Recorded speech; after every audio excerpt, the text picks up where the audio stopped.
thickets and a seasonal stream. In what is turning out to be a multi-billion shilling phantom project, the 65 billion shilling Kimwarer and Arro dams only appear in the fertile imagination of Kerio Valley Development Authority officials and the Treasury, who are now under investigations. These were the opening lines of the Daily Nation headline story on February the 26th, that today saw the Finance Cabinet Secretary Henry Rotich arrested for fraud. And despite protestations from none higher up than the Deputy President, the Daily Nation did not relent and stayed on the story, even when the Cabinet Secretary sought to explain away the irregular expenditure to us simple minds. And it's for that reason that on Presspass tonight, we tread an already well-worn path by once again examining the role of the media in the war on graft. Here's a snippet of the media coverage around the Arro and Kimwarer dam saga. The questions that surround the government's 66 billion shilling dam projects for Arro and Kimwarer dams in Elgeyo-Marakwet County continue to spring up. Right, tonight we put the media under the microscope and examine the coverage of the Arro and Kimwarer dam saga. Esther Arunga, I think the media really covered it so well and everybody understood it. Nilijaribu kuona kama media ilikuwa inajaribu kufeva kwa sababu Arunga ni mwanahabari. A little later, we'll also be examining the coverage of Esther Arunga's troubles.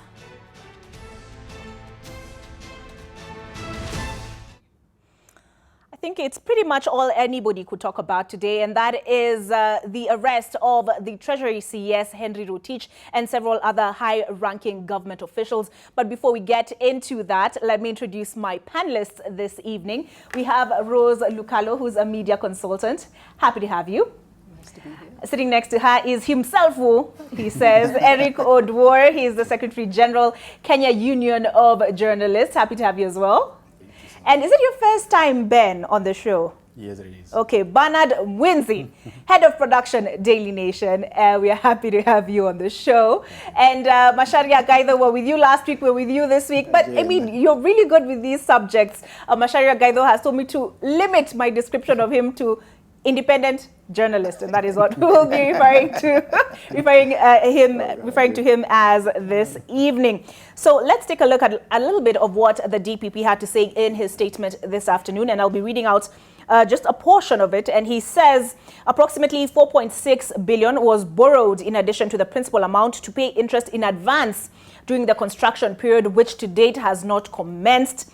As a country, we continue to pay interest on the loan.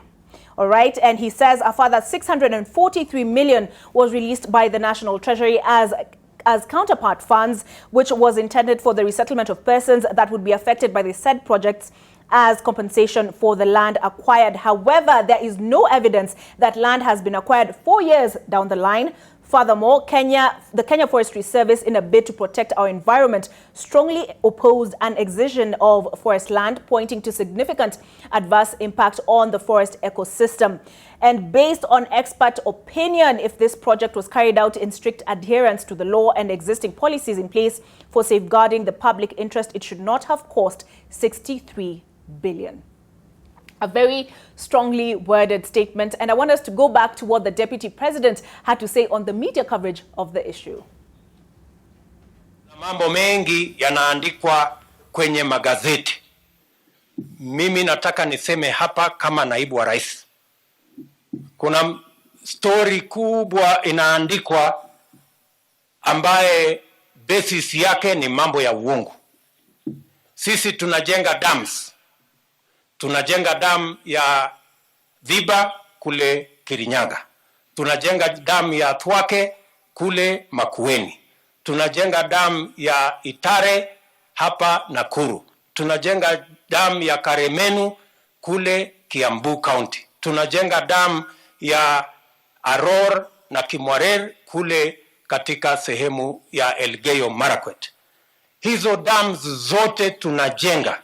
Wale wanatuambia ya kwamba tumepoteza bilioni 21 Kimwarer na Arro, watuambie hiyo taarifa wametoa wapi. Ile pesa imelipwa ni bilioni 7. na hiyo pesa bilioni 7 ambayo imelipwa haijapotea, kwa sababu tuko na mpango ya sawasawa. We have a bank guarantee, we have a performance guarantee for every shilling we have paid, and if the contractor does not deliver, we will cash the bank guarantee, we will cash the performance guarantee, and public resources will be protected. Ben, I'll start with you. I don't want to expose you, but have you had occasion to go through the DPP statement? Yes, I have. You have? Yes, I have. All right. So what do you have to say to the Deputy President after reading through the DPP statement today? Because he talks about these headlines that we are running, this 21 billion that they're talking about. He's saying no public money was lost. What do you have to say in response to that? I think the question would be whether he still believes that no public shilling, any shilling belonging to the public would be lost. He's talking about a bank guarantee, but does that bank guarantee still exist? That's the question I'll ask the DP right now. Does that bank guarantee still? Yes, yes, because when you look at the procurement procedures, when you look at the evolution of this scandal, you notice a lot of public procurement laws were flouted. There was no due diligence on the Italian firm that eventually got this contract.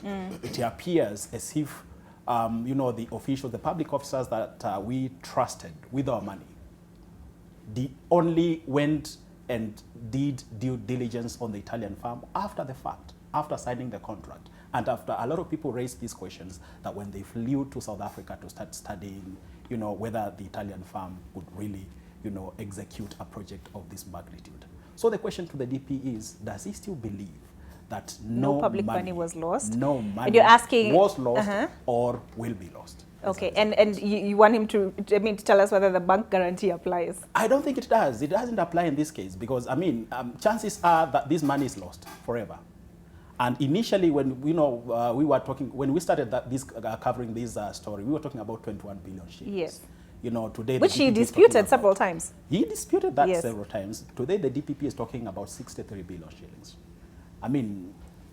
When used, a billion is a lot of money, even if it's just 1 billion. That is, in contestation. That's still a lot of money. I think Raila said something akin to si pesa ya kununua mandazi, something of the sort. Yeah. Masharia, have you had occasion to go through the statement? Yes, I have. Okay. Now, looking back at what the DP had to say, what goes through your mind? First of all, I would really want to see the actual charge sheets tomorrow. I assume people will be charged in court tomorrow and see how they tally with what the DPP statement said. But what I can say is that the DP's intervention is most unwelcome. He is the Deputy President of the Republic of Kenya. The DPP and the DCI and all the other officers investigating and prosecuting these cases are public servants who, in effect, are his juniors. Should he be the one contesting what the people working for the government are doing, yet he is number 2 in that same government? I think now he should be able to tell us whether he's in the government or whether he's the opposition leader. As simple as that.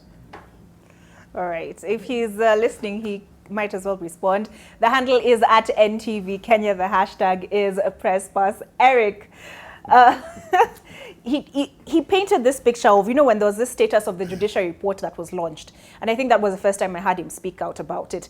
And he talked about, this figure that the media is bandying about, they're over-dramatizing the situation. Eric, looking at the DPP statement today and looking back at those statements that have been made by the DP, what are your thoughts?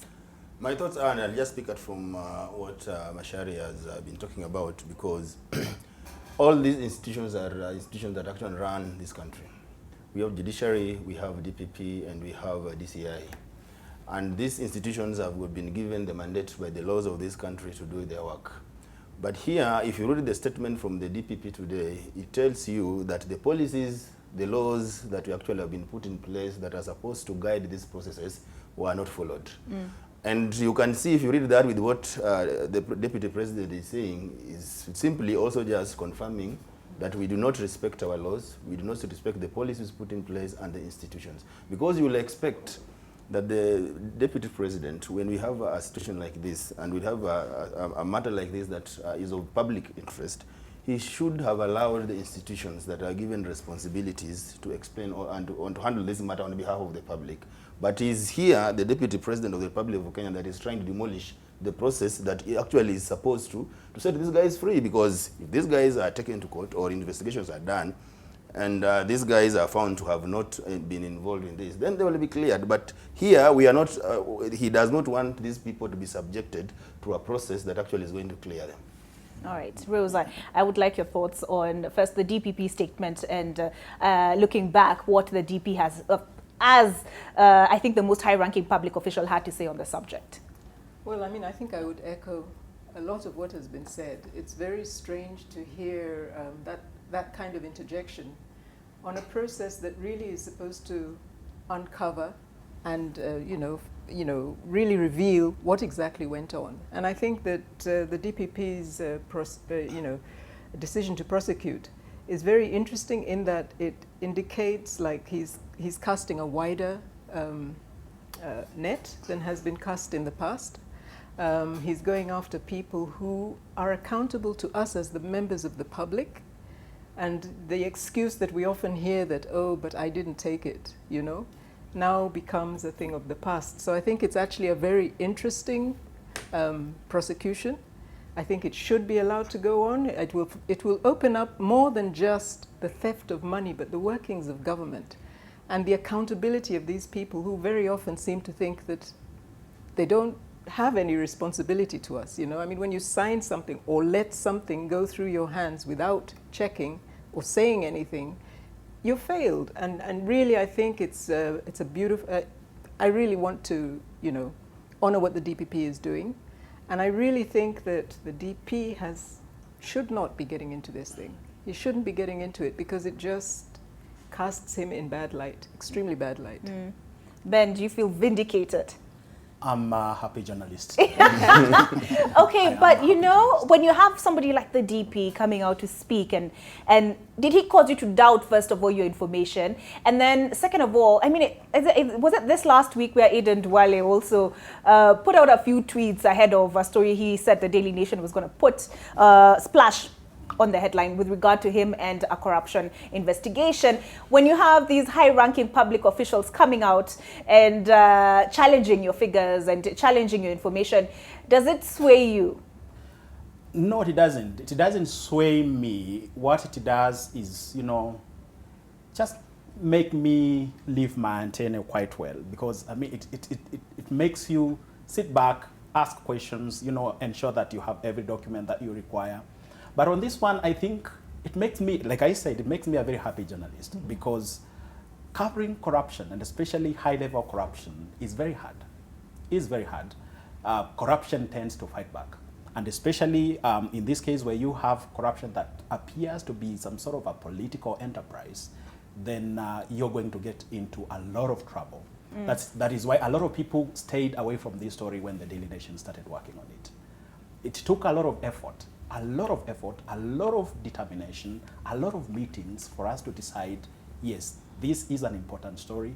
This is a story that cannot wait, and we must tell it now. We knew very well that we are going to, get a lot of backlash, especially from government forces, and especially from people who are mentioned or implicated or suspected to be involved in this scam. Okay. But the question is, as a journalist, do you sit, and say, I don't think this story can, go to press now because the suspects, the people, the subjects of the story are making a lot of noise about it? Or do you say, my fidelity is to the public, first and foremost, and I need to tell this story and tell it now?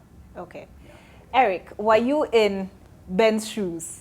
Aiden Duale has sent out a few tweets before you come out with the story on, what was the name of that company? Concordia. Would you still run with the story, assuming you have all your ducks in a row? I think if you read a story that was done by Daily Nation the following day after the story was done previous day, actually the story that was done secondly by Vincent Achuka, I believe, actually gives us the true picture. There is no way a company that was being talked about and another company that is owned and it is known that the owner of that company is Eden Dwele, they share the same postal address. How coincidence is that? Because I believe that Eden Dwele could have just come out and explained that, okay, fine, we share this kind of information because that was in the story, and probably absolve himself from that. But what he has done, number one, he has been actually blackmailing some Daily Nation journalists. He has been threatening them, making all sorts of allegations against these journalists, instead of coming out to give his side of the story so that he can prove the story that was done by Nation to be wrong. But what he has done actually is now engaging in some kind of smear campaign against journalists and against the Daily Nation, which is not going to help. And I think today we were having a discussion with one of the journalists actually who has been affected, who did not even do the story, on how we are going to handle this, because I think we could go ahead and sue Edwin Dwele for defamation based on the tweets he has been doing against this journalist. So it's not going to end there.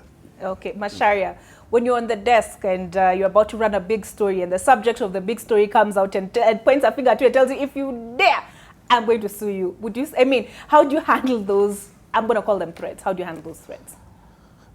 Those threats come with a kind of, with the territory. But it only pricks your interest. You realize that you must be onto something. Why is this person so scared? Why doesn't he just come out and give his proper side of the story without threats? But of course, also it makes you conscious that now you must sit down with the reporters and everybody else involved in that story and make sure that you are going with evidence that cannot be contested, which means you must have the documentary proof of whatever it is you are alleging. Okay. Yeah. Rose, you also served on the desk at KTN. Yeah, it's been a while. Yeah. But, I mean, so did you still, first of all, did you encounter such a scenario?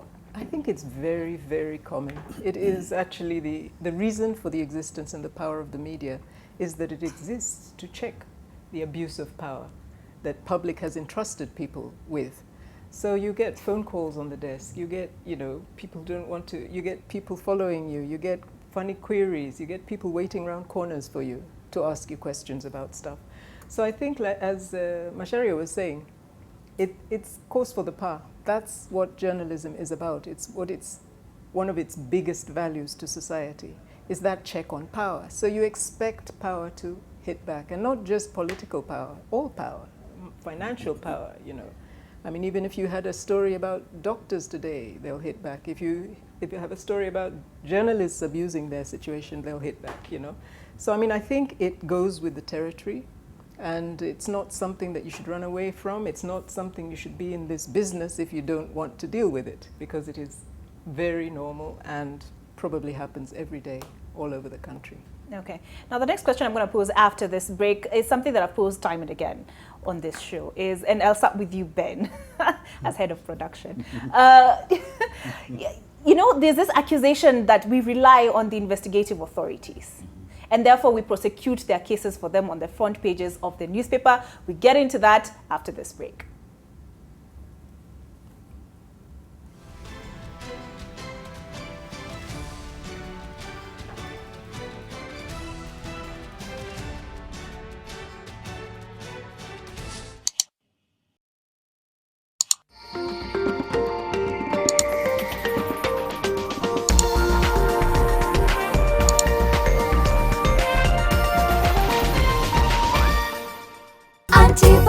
There you go, Daisy. Don't I just love you? She seems to like me a lot. Uliumia venye ulianguka. Toka wapi? Wewe ni kama umeangushwa leo mchana saa 6 ati ukuje ulete jua. Mtaenda pale nje kwa counter.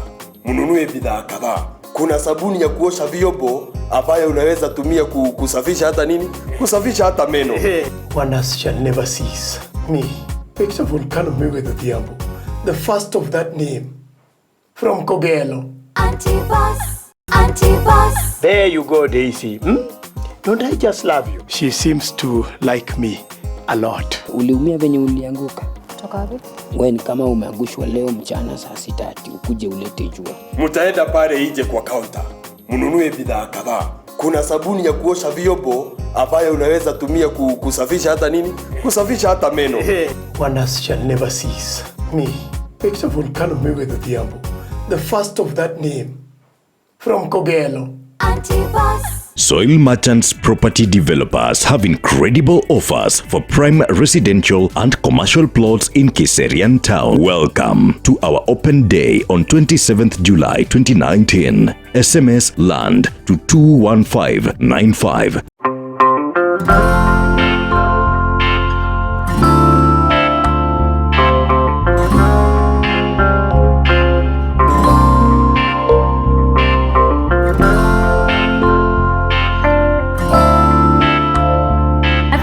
The world-famous Molfix and saw the difference. Let's see how absorbent Molfix is. Molfix, thanks to its ultra-absorbent particles, can keep more liquid than the other diaper brand, so you can use it comfortably all day long.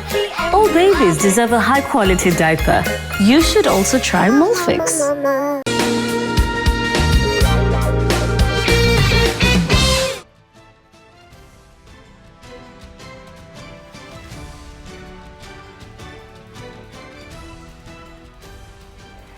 Good evening. You're watching Presspass, and we're discussing the media coverage of issues matters corruption, and of course the most pertinent issue this evening has to do with the arrest of Treasury CS Henry Rotich. Ben, I asked a question before we went on break, which is, you've been accused the Daily Nation especially, has been accused of relying heavily on the investigative authorities and therefore prosecuting their cases for them on the front page of the newspaper. What do you have to say to that? I would say that the Daily Nation, just like any other newspaper, relies on good sourcing. You need, as Masharia said a little bit earlier, you need documentary evidence. You just don't go to the market with hearsay, without any document to prove that the things that you're putting on the front page of the Daily Nation are true or can be argued in a court of law. All right? So for us, the question of prosecuting cases for the investigative agencies does not arise. What we need is, do you have a document? Can you present it to us? Do you believe? For instance, if the DCI or the DPP comes and tells us, we believe that XYZ is corrupt and we are taking this person to court, why wouldn't we run that story? What newspaper wouldn't run that story? All right? Mm-hmm. The idea of journalism, the modeling of journalism is that it relies on a source, coming to you and telling you, I have this story, or I've heard this. For me and the reporters, it was to say, we have this lead. What do you guys think about it? Can we go and investigate it? If the story eventually leads us to the DPP or the DCI, so be it. So be it. But the idea here is to ensure that at least we have documentary evidence to support our story. Because without that, then we'll be taken to court and we'll be sued out of town. Okay. So, Masharia, okay, I'll let you respond to that first and then come in with a question. Okay. From the outside now, maybe more detached from the rough and tumble of being in a newsroom, I sometimes get concerned that as media, we are being used by the DCI and the DPP to prosecute cases in the media before they go to actual arrests and prosecution. And it disturbs me that, true, we rely on sources to get information, but it disturbs me that quite often on some high-profile cases, and not just corruption, even some recent high-profile murder cases, we have run some very big stories talking about billions of shillings worth lost. Somebody's going to be charged with theft of billions of shillings. Or on this murder case, they have ironclad evidence, and we even share some of that evidence. And then when the matter finally goes to court, some of the people we have mentioned as suspects are not arrested. The figures have reduced from billions to hundreds of millions. The evidence which we were told is ironclad is not even there, and sometimes it is a bit shaky. And you can see that what you thought somebody is going to jail, then when he's charged and all the toing and froing, you suddenly realize yes, he has been charged, but he might get away with it. Maybe they did not have enough evidence, and that is something I have raised in various forums. I even raised it once when the Editors Guild had a session with the police chiefs, and it is worrying. The DPP or the Director of Criminal Investigations may want to send out some trial balloons and so on, but as a media, we should be more circumspect in how we treat that information. It is not our job to regurgitate everything we are told by those who maybe want to present a certain spin or certain propaganda. So we do have to be more careful. Okay, Eric, yeah. I mean, what this brings to mind is if we look at how we covered the DCJ Mwilu impending arrest, there were headlines, what was it, Supreme Court judge, before before they arrested her and then her name came out, Supreme Court judge about to be arrested or something like that. I can't remember the exact headline, but so we created this anticipation and then it happened, and then we are like, I can't remember which headline it was that we're accused of convicting her on. It was the Daily Nation, yes, and I think Mutuma Matthew also responded to that. Does it raise concern for you, Eric? I think it's not about anticipating what is going to happen. Like Bernard has said, sometimes it's all about the sourcing and good sourcing of the stories. Because if you are a journalist and you do not have good sources who are able to share with you such kind of information, then you are not supposed to be holding such position. So I think what happened there, maybe the issue could have been how the headline was crafted, but I think the body of the story, it came to pass because Mwilu was arrested and taken to court. Once that has happened, for us as journalists, we've got no control over other than just reporting. So whatever happens, whatever plays out in court, we have got no control over. Our case is to report and also to probably try to draw the public attention and the debate around that particular issue like it happened. But whatever plays out in court, we have got no control over. And that's why we need to differentiate and tell the public our work ends here. It begins from when we are able to source this story. Was it verified? Were there documents that actually supported the story as it was done by the newspapers? Then, were there arrests? Yes. The deputy CJ was taken to court. Now, up to that point, what happens and what plays out in court, we are completely have got no control over. And like what Mashara is talking about, for us, we probably could go and dig deeper and find out what could have happened. Because like even you can see the figures of the dam stories, they keep changing. It was 21 billion, now it's 63 billion. And I know at some point editors actually took the DPP to task to explain why these figures keep changing. And the DPP said, when we've been alerted that there is something that we need to investigate, we go there with the initial information that we have. And as we continue investigating, sometimes we get challenges to get the truth and evidence around that issue, or sometimes we get figures keep changing. Like the Arro and Kimwarer Dam, he said that it was a complex investigation as they initially thought. So as they continue investigating, they were getting new information. So that's the reason why the figures keep changing. Yeah. But I don't know, Rose, do you agree with Eric that our role is quite so passive? It's coming out as quite passive. We take on information and then we just tell it the way it was given to us. I think it's really important to understand some of these cases. Okay, it's important to have multiple sources on stories. But some of these cases, it's only the government that has the information, I mean, and where else can you get this information but from sources in the institutions? So I think, and particularly in cases that touch on criminality where people are deliberately trying to, hide the information and circumvent processes, it's very, very difficult. So I think it's important to recognize that journalism has always been described as the first take on history. It's not the last take, and sometimes there may be a slip in the first take, in writing the first take on history, But it would be criminal to let all corruption cases go because all the sources are from or there's only one source or a couple of reliable sources.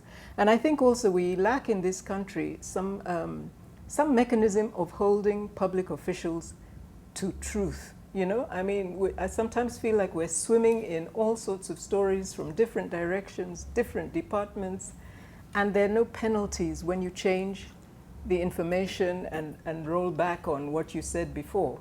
So it always looks like it's the media that's wrong, and yet public officials are supposed to give you the best, most accurate information in every single circumstance. If it's not accurate, they should qualify it as they give it to you, you know, so that you pass it on in that way. But if they give it to you as truth, you take it as truth. We're supposed to take from government truth. Yeah, but you know, if you look at what's happening around the globe. That is where I will slightly disagree, because government officials are not paragons of truth and virtue. And when we have seen a history of exaggerated or fake news coming from those same authorities, that should raise some antennas. We do have to be careful how we get that news. Yes, we'll get it, but let us cross-check, and also let us be careful in how we report it. Because at the end of the day, you are reporting from an anonymous source who will never be called to account most of the times. And even a thing like the statement released today by the DPP, it was a very lengthy statement. But let's face it, it was very vague on the actual specifics each person will be charged with. We will only see that tomorrow when they appear in court. Now, when that charge sheet is at variance with the statement released today, that will itself raise questions which we as media should be able to point out. Because it was a long statement, but let's face it, it was what I would call a semi-political statement. It was not talking simply about catching a thief and taking him to court. It went on and on about many other things, and ending that they even alert, and government is on alert in case people are trying to raise protests about this thing, which I thought maybe should not come from him. But some things you just keep quiet, even if you're on alert, you don't have to. Okay, Ben, so you know, picking up from what Macharia is saying, which is what I wanted to ask you. So that's a political statement. And Ben and Rose, should we take what comes from government as the gospel truth? I mean, just look as the most prominent example. Donald Trump tells us when these people were chanting, "Send her back," I immediately started speaking, and we counted 12 seconds between the point. You know, that's just one example of how government is always a paragon of truth, as Macharia put it. I think the simple answer to that question is no. No, we shouldn't take everything the government tells us, or anyone for that matter, anyone. Whether it's a minister or whether it's a lowly person in the village, we should never take anything that a source tells us as the gospel truth. We are not conveyor belts either. We will not regurgitate, what these people tell us. There must be a lot of, second guessing, analyzing, asking the hard questions, and especially on the coverage of corruption, which most of the time, the life cycle of a corruption story is quite long and it evolves. It's a dynamic story. You start with a hint. You're not even sure whether any money has been lost, but you still pursue it. You pursue it until you confirm it. Yes, money has indeed been lost.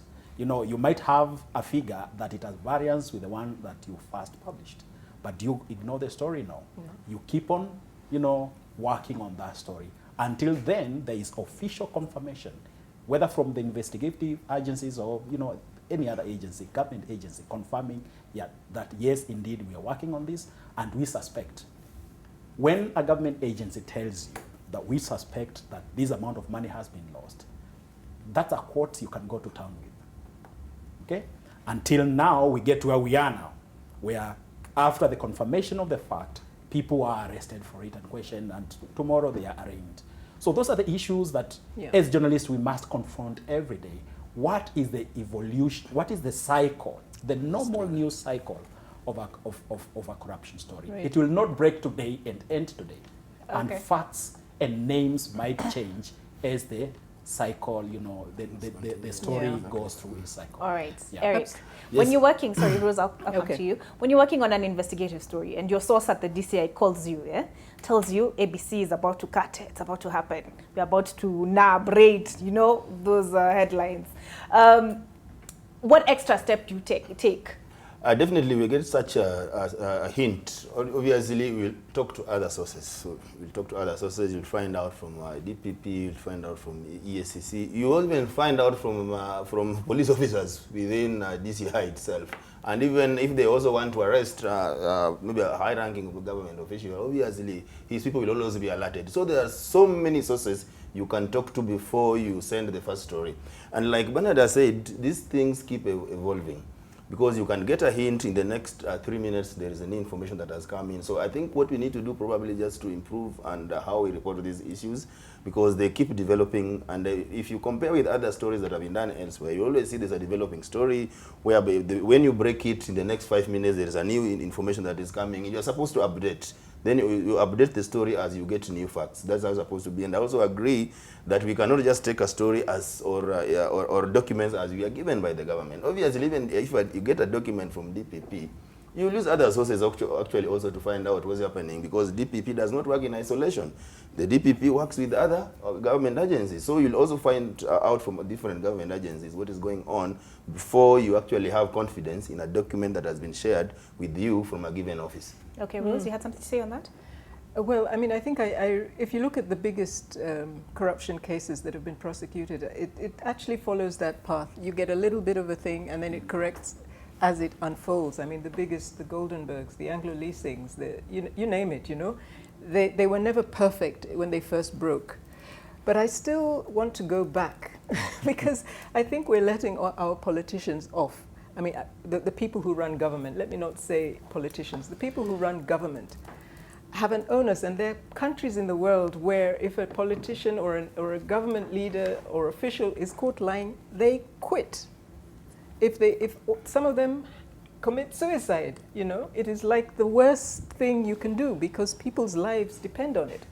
But in this place, we recognize that we're being lied to, and we allow it to go on, and we don't hold people to account. And the same people who have lied to us are going to get elected again, and the media will be culpable because we're not holding them to account, you know, on simple things like telling the truth. I mean, even as this story unfolds, we should be tracking who told us what, when, and, you know, checking it and referring back to it even long after the case is concluded. Those people should be pariahs because they cannot represent government. But we find like they'll tell you a lie this time, and you know, these are lies. These are lies. They're criminal lies because, you know, they are sworn. People have sworn on Bibles, on Qurans, that they're going to uphold the truth and the Constitution and everything, and then they go in there and subvert systems. I think we're playing with fire. And I think that it is part of covering of corruption. It's not just the money. That's why I said when we started that I like this wider net that has been cast by the DPP that is roping in so many people at so many levels, because yes, they are culpable if it happened on their watch. And it doesn't matter whether you were sleeping at home when it happened. I'm sorry, it was your job, you know? All right. Ben. This debate has been ongoing. You know, is Rotich a Ruto man, or is he an Uhuru man? You know, and do we risk, what's the word, losing the plot? Yeah, should we start politicizing this matter, or does context matter? It's a tricky balance. It really is, especially when big corruption involves government officials. We understand that everything happens within some sort of a setup. Journalism is part of, you know, a social engagement. You know, it's a social industry. You cannot operate within a vacuum. So when you understand the various affiliations, political affiliations, and you know how these appointments were made and all that, of course, back in your mind, you'll be saying maybe this is a DP man or this is the president's man. But once you let that cloud your judgment of that story, then you start politicizing the story and you run away from it. Somehow the story turns political rather than just a straightforward story of whether public money was lost. I think first and foremost, we should go out and establish whether there was corruption and report that without either, saying this is a DP's man or this is the president's man or anyone else. Then from there, of course, the politicians will always come out of the woodwork, always. Then you start reporting what the politicians are saying and analyzing it as part of, the running coverage of the story. I've seen instances where journalists, when a corruption story breaks, start asking, how is this going to affect the political divides and all that. When you do that, you're no longer reporting corruption, you're reporting politics. And you might decide, whether you're doing a TV bulletin or you're doing a newspaper story, you might decide that maybe we should do two stories today. One on the straight cut corruption story, and then you say this is how this is likely to affect the political alignments. Okay, Macharia, tomorrow you're walking through the streets, and of course, we always stop at the newspaper vendors to check what headlines there are, and you catch this one: blow as Ruto man arrested. What do you make of that headline? Those things are always tricky, and we have to be very careful when we make those associations between individuals, because we don't know for certain that Rotich is a Ruto man. But what we do know for certain is that whether he's a Ruto or Uhuru man, there are political forces who will seek shelter in ethnic solidarity. And that happens all the time. And you see it in all our politicians. Anytime somebody is caught with his fingers in the till, he says, our people are being finished. We are being finished.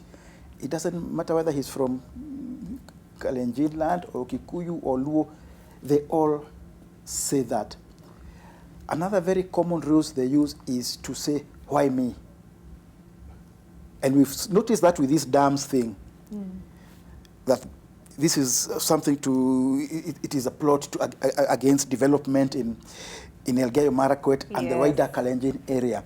And then somebody will very cleverly come in, there are also dams in Kirinyaga, Makueni, Nakuru, Kiambu. How come those ones are not being questioned? Yeah. Being questioned. And you can see very well what game they are playing. Now we have to play a balancing act because we cannot avoid that politics, but we have to report it in a responsible way that first of all calls it out for what it is. You still must analyze the political impacts of these things, but you have to do it in such a way that you do not get caught up in perpetuating that political ethnic fights which come out every time we are trying to fight corruption. Because you can bet by this weekend there'll be dozens of politicians going all over the place saying our people are being finished. This is a plot against the Kalenjin. This is a plot against who they want to deny us development and all this. And this is a succession politics. Already they are saying it, and they'll be reaching crescendo levels at the weekend. Okay. Yeah. All right. And, so, and whether, I mean, it's quite interesting.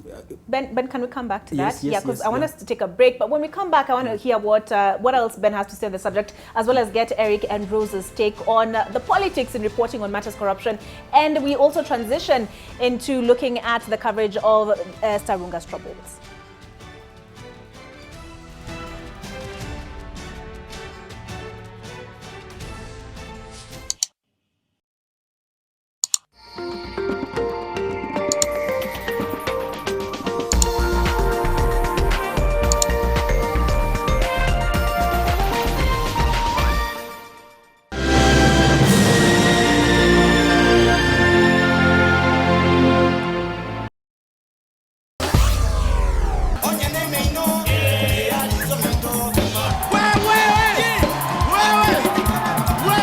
When you meet a Luo carrying his briefcase, don't ask him whether he's going to work.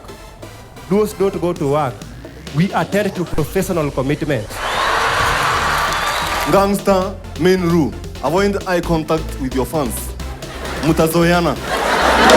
Mtu ako na homa lakini kusiniza na sneeze unashindwa hii ni homa ama ni nini? Unasikia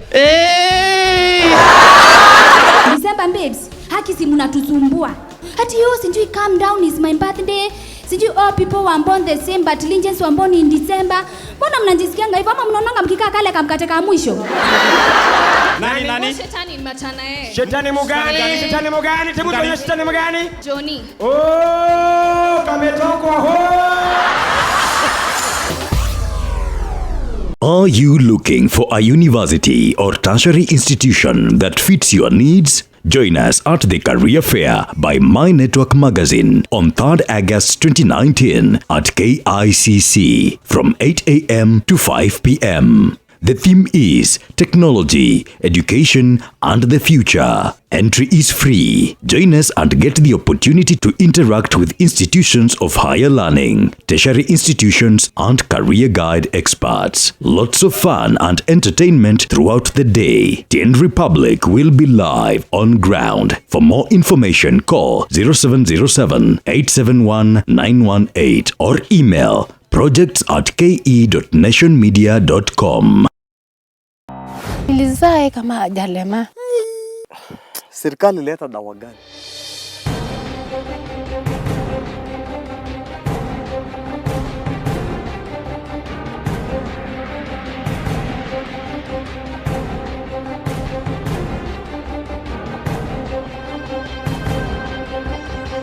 It's almost a year, nothing has been done. I just need some form of information.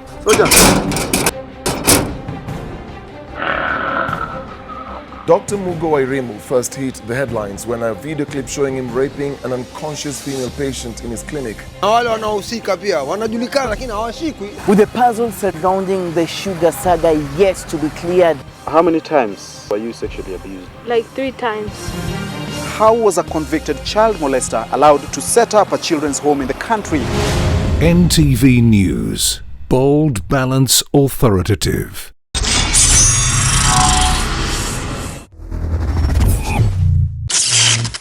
Africa's biggest wind farm, Ketraco, were tasked with constructing a 435-kilometer transmission line comprising of 991 towers. Ketraco fiber will be available at every substation in all counties. This project has a story of passion, a story of dedication, a story of hard work. Ketraco, building a world-class national grid.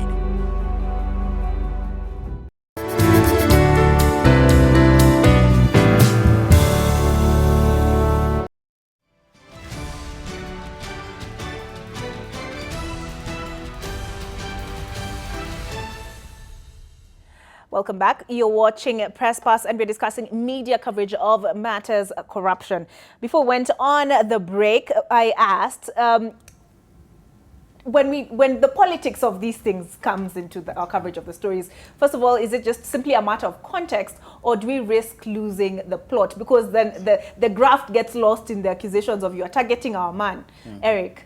I don't think so, because if you look at even in the past, we've had similar cases, and in the same office, Treasury. We had the case of Amos Kimunya, who was a blue-eyed boy of President Kibaki then. We had the case of Kibaki's own friend, David Mwirari, who was accused of similar. Actually, if you look at all these cases, I think Mwirari was accused of signing the Anglo leasing contract. Yeah. Actually, that's what he accused. Then Kimunya was all about the transfer of a Grand Regency Hotel, then right now called Lake Regency. And if you look at all those histories, it's the same. So I don't think if this issue of our man is being targeted can hold water. It's upon us as the media to play it down when it's coming out, because when these things happen, you know, it's also it's a web and a network that has got so many people who are also benefiting from it. Even if you assume that one person who has been arrested was the perpetrator, but obviously this person is not acting alone, because you realize there are politicians, there are different companies, there are insurance companies, there are so many companies that are involved if you read other stories that have been done on corruption. And obviously these people also want to fight back. Like Bernard has said that sometimes definitely corruption will always want to fight back, so that actually you are rendered like you are just spreading rumors. There's nothing that has happened. So it's about the consistency of the media to ensure that we remain consistent, we remain focused, and we're able to interrogate most of these things, and we update the story as it continues developing. Yeah. Okay, Rose? I don't know. Personally, I get rather tired of the personalities, the political personalities, and I think that they've been covered to such an extent that you almost want to switch off, because you know who's going to show up. It's almost as if you can predict who the voices are going to be, what they're going to say, and their fallback positions. I think they detract from the coverage of corruption. I think there's too much politics. Personally, I'm saying it personally, I know I'll get a lot of pushback from others, but it really has reached a level where it's pretty boring, actually. It's pretty boring to read the politics. I'd rather just read the facts of the story. I know we need to give context, but a little context and, you know, to explain what's going on and the forces that are acting on it, rather than daily commentary by these people, you know. It's a drag. All right. Ben, do we treat this suspect as guilty in the media until proven innocent? No, we don't. No, we don't. We just say that they are suspected, they are accused. Yeah. But of course, when but isn't that a bit of a cop-out? As long as you attach alleged or, you know, no, in front of a statement, you think that just gives us, I think, leeway to pretty much say anything. The narrative that the media is prosecuting suspects comes from the fact that if I put, you know, your photo on the front page of the Daily Nation and I say you're suspected of stealing chicken, everyone will start, you know, associating you with the scandal of the stolen chicken. But how do you illustrate this? How do I tell the corruption story? Either without having a face to it, because really, journalism is all about the faces, you know, the humans in those stories. I cannot have a good, solid story if I do not have a face in that story and I do not have a name. So even if I have, you know, this leak that tells me 100 billion shillings has been lost from the Ministry of Health, for instance, if I do not have a name, if I cannot say, you know, this money has been lost because of XYZ, then I cannot go to press with that story. I need faces in that story. And because corruption really is, it's big, it's a big story. When you're talking about billions of shillings lost, that's a lot of money. And people, you know, get a little bit queasy when they know that they are going to be in the media for all these reasons. That's why they'll do everything to kill these stories. But I want, still on corruption and politics, I want to say that for some reason, we Kenyans seem to be very political. You know, we are a really politicized society. That's why you look at every story that we do seems to have a political bearing. Whether you're talking about distribution of resources, there is a political bearing to it. Whether you're talking about the, you know, upcoming national population census, you know, there is already a political angle. You know, politicians already started selling that story of, you know, we need this, we need to divide the political boundaries this way. Whether it's, you know, education, health, and all that, there is always a political bearing to these things. I don't know whether it's the structure of the government or the structure of the society, but it appears to me that, and especially when you're talking about corruption and, you know, public figures, you know, high-level, high-ranking public figures, you know, you need to look at the appointive structure.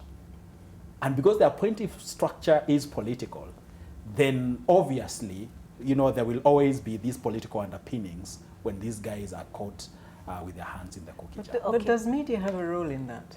Is it, you know, it's like a catch-22, because it's like the media insists on giving prominence to anything that a politician says. Sometimes they say the dumbest things. You know, you wonder how on earth did this get to page 1? I mean, why am I reading this? All right, Macharia. Ben talks about the faces.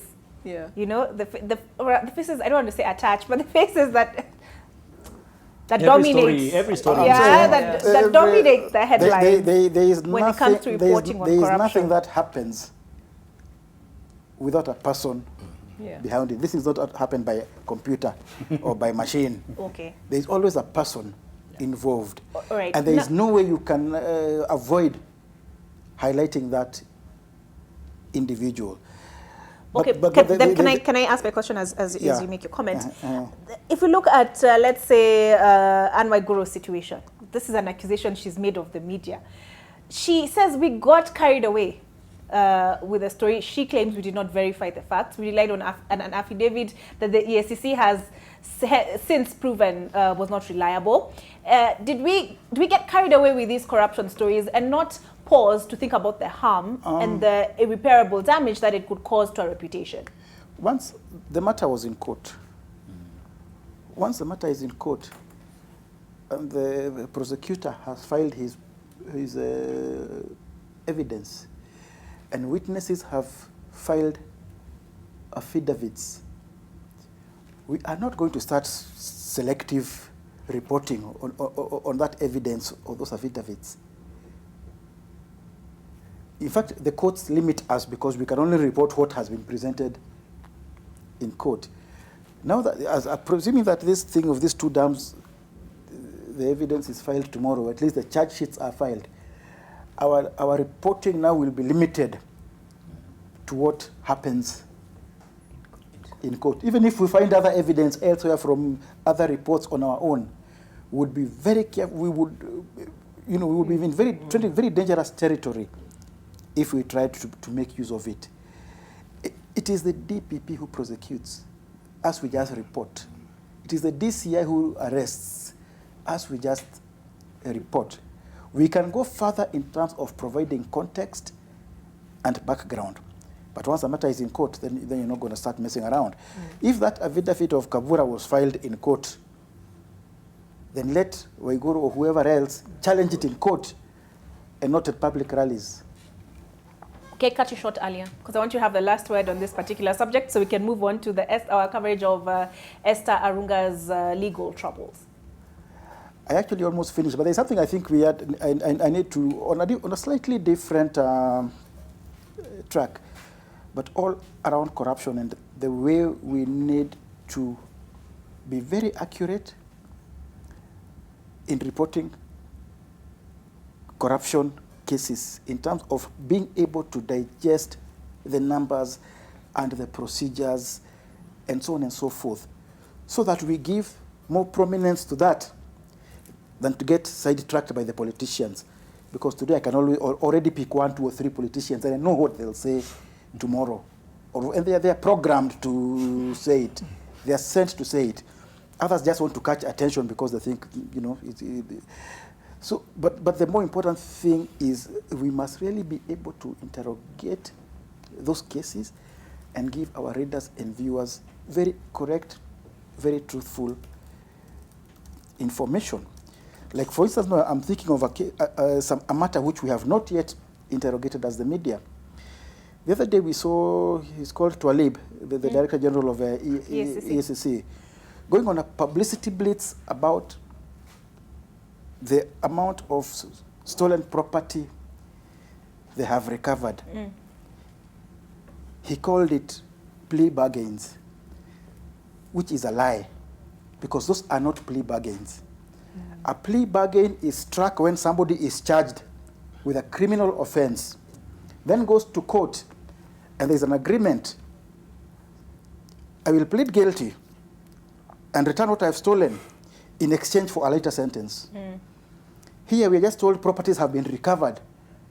We are not told from who and how much was recovered from who, how much was stolen. Those could be some sweetheart deals. Somebody steals 100 billion, then he agrees to surrender one house worth 20 million, and we say we have struck a good deal. That can't be it. So these things should be out in the open and struck in court, not private agreements behind some fence somewhere. And I think that is something we need to really interrogate as media. Okay, Ben, I have seen you furiously jotting down notes. I'm sure that will come up at the Daily Nation editorial meeting tomorrow morning. So now I'd like us to transition onto how we've covered Esther Arunga's legal troubles, starting with these thoughts from Kenyans on the subject.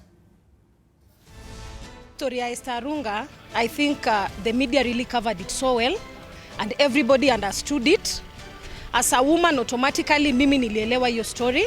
how they told us the story and how the narration was, I genuinely wouldn't say I understood what actually transpired. Kama mwananchi wa kawaida sikuelewa sababu walitumia the legal terms nyingi. I would wish the Kenyan media sana watafute practitioners, the legal practitioners wakuwa wana translate to the normal layman language, ndio hata sisi tuelewe parole. Kitu kama parole hata mimi sikuwa najua nini, nilikuja kujua after 2 days. Media na waomba wafuatilie kwa makini kabisa ili wamuulize maswali ambayo yanahusu maisha yake, hata penye alipo saa hii ajieleze anakaa vipi na anaishi vipi. What I saw from the media is they produced the whole story well, and Esther Arunga is supposed to be prosecuted, yes.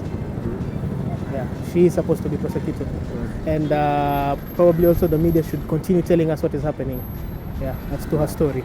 Yeah. Esther Arunga, naona the media wamefanya vizuri kwa sababu anybody who is go to the crimes lazima achukuliwe sheria na sheria lazima ifuate mkondo wake. Esther Arunga beginning alisema kwamba mtoto wake alipigwa, mtoto aliporomoka kutoka juu. Mara pili Esther Arunga amekuja kusema mtoto alipigwa ngumi na aliyo bwana yake. But yote ni media imetuletea tukajua. Kuna mahali ilifika nikaona ni kama kuna dhuluma ya Mkenya kufungwa nje kwa kitu ambacho labda yeye alishurutishwa kuongea na kuamini na kusema. Kwa hivyo kuna vitu ambazo zinafaa zifafanuliwe zaidi na media ili tuelewe zaidi. Tangu binafsi nilijaribu kuona kama media ilikuwa inajaribu kufeva kwa sababu Arunga ni mwanahabari. Kuna kitu ambayo walificha.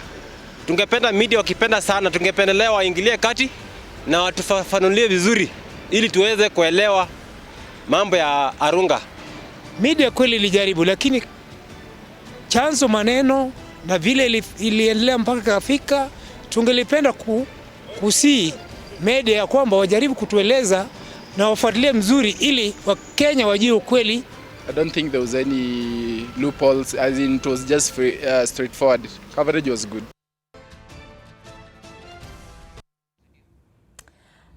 Ben, today you're in the hot seat. Esther Arunga could serve up to 25 years in jail. And she ended up being given 10 months on probation. Then the Daily Nation came under fire. Okay, what do you have to say to that? Actually, the correct headline was Arunga faces 25 years in prison. The key word there is faces. That's the key word. If, for instance, the law stipulates that if you kill a person, you can go to jail for a maximum of 50 years, and then you end up killing a person, then you face 50 years in jail. So the key word here is that, you know, the headline tried to show the risk that Arunga had put herself in. Yeah, by going to court and confessing and said, yes, I had lied to investigators earlier. That means that had the judge decided to apply the law to its fullest, then should have gone to jail for 25 years. Okay, Macharia, what was Ben just trying to sell newspapers by being sensational? Probably. It is, I think, a dilemma we all face when we cover court cases, because somebody is charged with 3 offenses, of which each the maximum sentence is 20 years or 15 years or whatever. And the easiest thing for us to do is to total up those sentences and say the accused faces up to 60 years in jail. But then it has to be done in such a way that we are not misleading our readers. Our readers will sometimes might not be able to, just from looking at the headline, to make that distinction that this is the maximum sentence they're available. But nobody says that you will get the maximum sentence for each charge. And sometimes we do have to also try and analyze a case and look at it in terms of are there issues that may make the judge be lenient. Probably if we had had a chance to be in that court observing the case and the demeanor of the judge and everything else, we would be able to make a judgment on will this judge apply that thing to the maximum, or might that judge be a bit lenient? And we did not have that opportunity. It would have been good for Nation or Standard or Royal Media or anybody else to invest in taking a reporter to actually cover that case if it is that important. Okay. Yeah. Rose, after reading the headlines that came out of Jackie Maribe's situation, Right. and then now here's Esther Arunga all over again. She's being put through the ringer in the press. Did you see some gender bias in that coverage? I think we shouldn't overplay the gender thing, because I think it was an issue, and the concern is that we might lose sight of the child. You know, I mean, what is at stake is the life of a child, really. I think it probably was played very loudly because she's a personality. She's a what do you call them? Celeb. Yeah. She was a celeb at one point, you know, in our context, and there's no way you can avoid that coverage. I don't think that there were any like real gender lines. I don't think it would have played very differently if it was a man, given the crime and the poignancy of that child, and the drama in a family and being far away in another country and how that all plays out. I don't really think that on that I would cast aspersions on how it was covered with regard to gender. Okay. But I do think that we're losing track of what she did and the gravity of what she did, of what happened, not what she did. Sorry, the gravity of what happened, and the way the story unfolded. So, but otherwise it was okay. You were fine with it? I was fine with it. Okay, Eric. Something else that we were criticized for was NTV, I think, was either innocent or guilty of this, is we hosted Helen. Yeah, and we allowed him to say all these things, and Esther was not in a position to put up a defense. Do you think we're justified? I think so, because Esther Arunga has been in the news for over 10 years. And if you listen to what the viewers have been speaking about, some of them probably might not have had a chance to follow this story. Because I remember when Esther Arunga's story started, it was around 2006, 2007, thereabout. And from different issues as they ran. And actually started with Helen's church, Finger of God. And it ran, and that time the story was not Esther Arunga per se, the story was about probably manipulation, on how some of these things actually, people are manipulated, and how we can go about that to ensure that young people are not manipulated by most of these organizations. So I think, in fact, I thought probably maybe if Helen was not moderated very well by the host, but I think bringing Helen there actually could have helped to bring the background of that story, how it started, so people actually will revisit this. So even those people who are reading these stories for the first time, they get to know where we started. Because right now the story that has been playing about was about the child and what is happening, how she was being manipulated by the husband, and how the child was killed, and how she was also trying to help the husband to cover up that. But the story initially was about manipulation, and bringing Helen here and other people, I thought could help us to just to reflect how did we end up here and how did it play out. But probably now maybe you can be criticized on how the matter was handled in terms of moderating that situation. Okay. I would say this, Helen obviously is a person of interest. And in that case, any TV station would have wanted to have him and to interrogate him. But I think the way that session was handled, we allowed him to get away with murder. Because that man is key to whatever, whether it is brainwashing or what, of Esther Arunga with that funny church of his. And he was not pressed enough to explain his role in the origins of that whole thing. He got a chance to blame Esther for not listening to him, or for going off with the other character, Timberlake. He got a chance to blame Timberlake for everything. Yet they were partners, I would call them partners in crime. And I really think that morally he is a guilty party.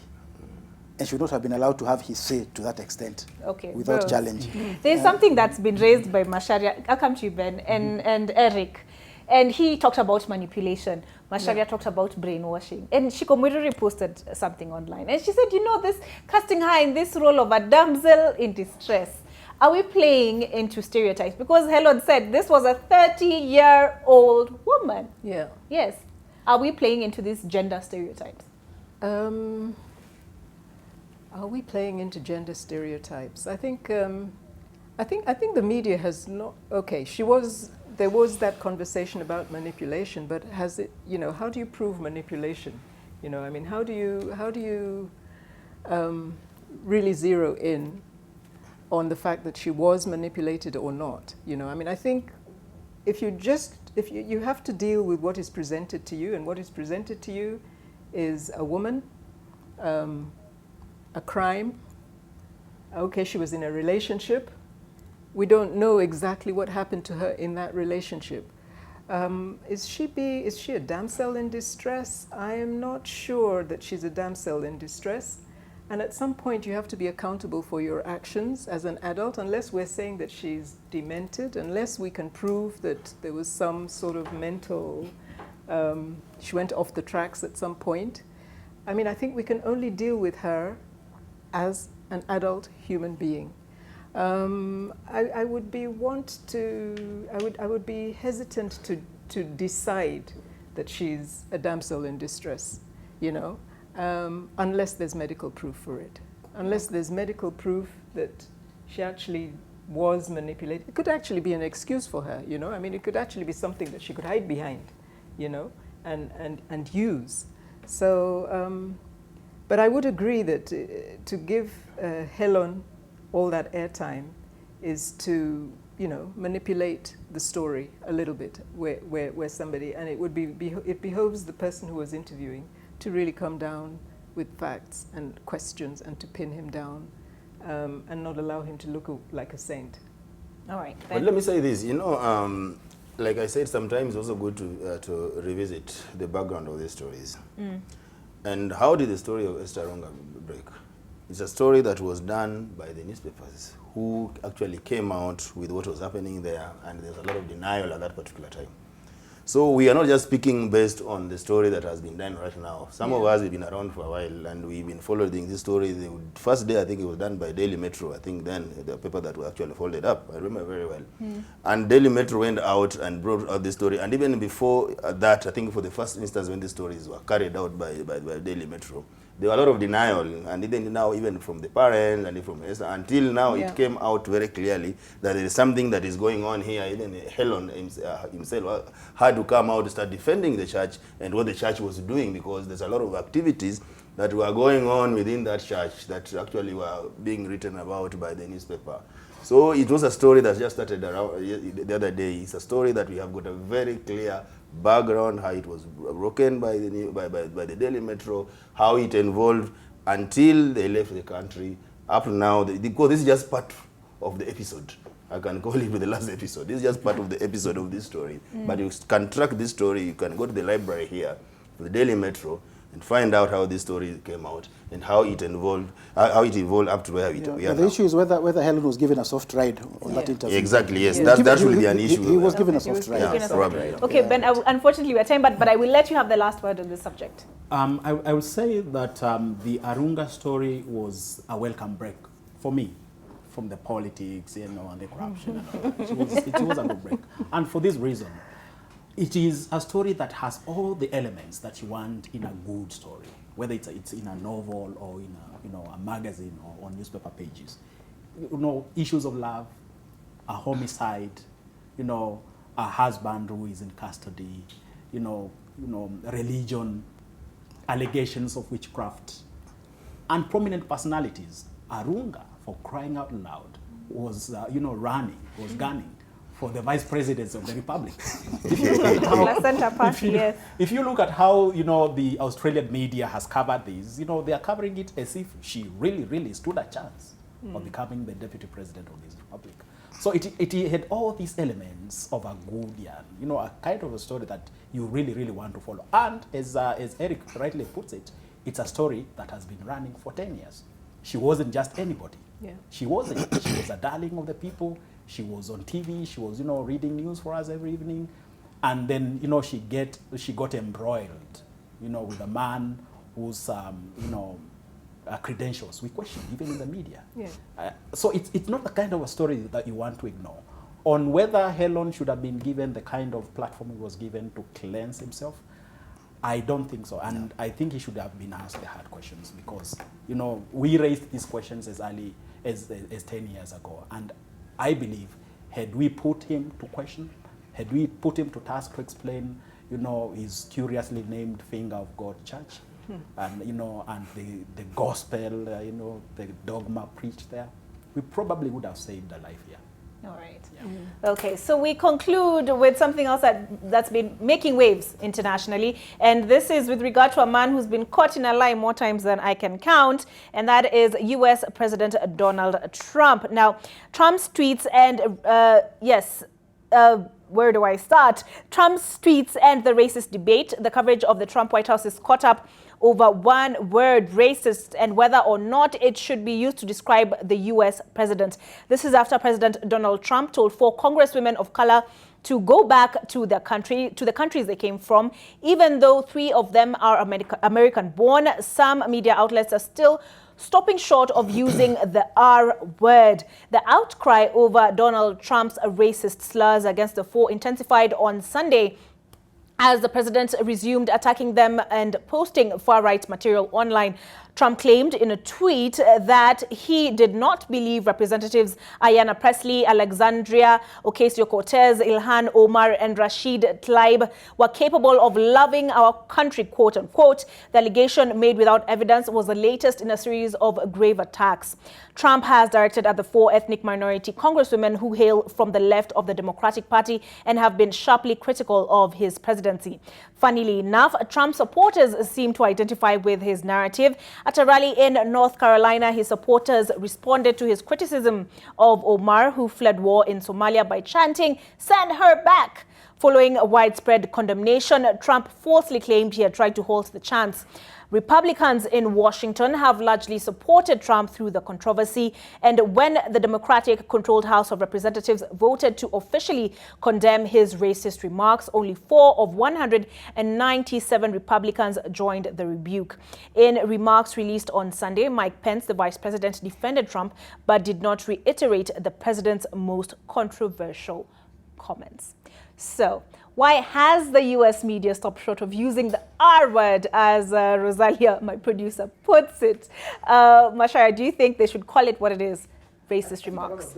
A lot of them have, without a reservation. What I would say is choices have consequences. I hope Americans see what kind of person they put in the White House. Because I really don't think Trump is the kind of person to be trusted with such a high office. But then whatever he does gives the rest of the world to see what Americans really are. Because Trump is not talking out of the blue. He's not talking to himself. He is addressing a constituency that fervently believes in him. White America, predominantly male white America of lower education. Okay? That is a very solid constituency, and he doesn't care what the rest of you think. He has got his base. So now we know that a good number of Americans are just like Trump. Okay. Or will tolerate him at least. All right. Yeah. Ben, there's been a lot of ado about whether it is his remarks which are racist and not necessarily the man who was racist. Do his racist remarks make him racist? Would you make that distinction let's say you're on the desk and you're handling that story, would you make that distinction that his remarks were racist, not necessarily the man being racist? No. You know, the remarks must belong to someone. The remarks really must belong to someone. But on the Trump case, I think it's a very good study of what happens when you narrowcast. He seems to understand his audience quite well. And sometimes I think it's we in the media who do not understand him. He doesn't speak to everyone. He does not address everyone. He addresses his support base. Yeah? So he is not broadcasting his message. He is actually narrowcasting it and saying, I want this message, I want this tweet to reach my fan base. And as Macharia rightly puts it, they are really, really fervent supporters of him. Chances are, if elections were called in the US today, Donald Trump would still win. Okay. Eric, the media was accused when Donald Trump was elected. They were accused of having created this monster by giving him all this airtime, by giving this subject all this airtime, all this attention. Are we pushing his message further, or do we have a responsibility to out him? I don't think so. If you look at America has got one of the most complex electoral process. Therefore, we cannot say that it's the media that is actually spearheading that. The Americans, like Macharia and Bernard are saying, because like Plato said in his book, was that leadership or the leaders we have, that's a reflection of the society. So definitely Donald Trump is a reflection of American society as it stands right now. And they cannot, because Trump holds an elected position. He is not appointed, but is elected, and he was elected by Americans. And therefore, whatever he says, it will be viewed as those are the views that are carried by Americans. Like he said, don't be surprised when they go for the elections next. He's going to be elected. Yeah. All right, and Rose, my question, I'm going to pose the same question as I did to Eric, to you. When they give these comments all this attention, right, are they just propagating the hate? Or do they have a responsibility to, bring it to, to shed public light on, to shed some light on it? Because when I look at the Kenyan context, there was that debate as far as hate speech was concerned, Do we expose this person as a hateful individual, or by exposing this person's comments, are we just spreading the hate? Yeah. Where should we draw the line? I read a comment of a former US president who, somebody asked him, don't you worry when you get so much bad press? And he says, what bad press when everybody sees me smiling on every single paper every single day, So, I think it's a catch-22, because really you are giving him a lot of mileage. You're advancing the name, you're advancing the philosophy, you're advancing the recognition, And it actually, I think we've seen this in Kenya, in our own politics in the past, I think the narrowcasting is not a new thing. We've seen it in previous regimes. We've seen divisions between elite city dwellers and rural people who are being taken advantage of by those elites, We've seen it all before. So I think there's a responsibility to question and to couch it in a more tempered way, and in a way that explains what's happening, and without going into supposition and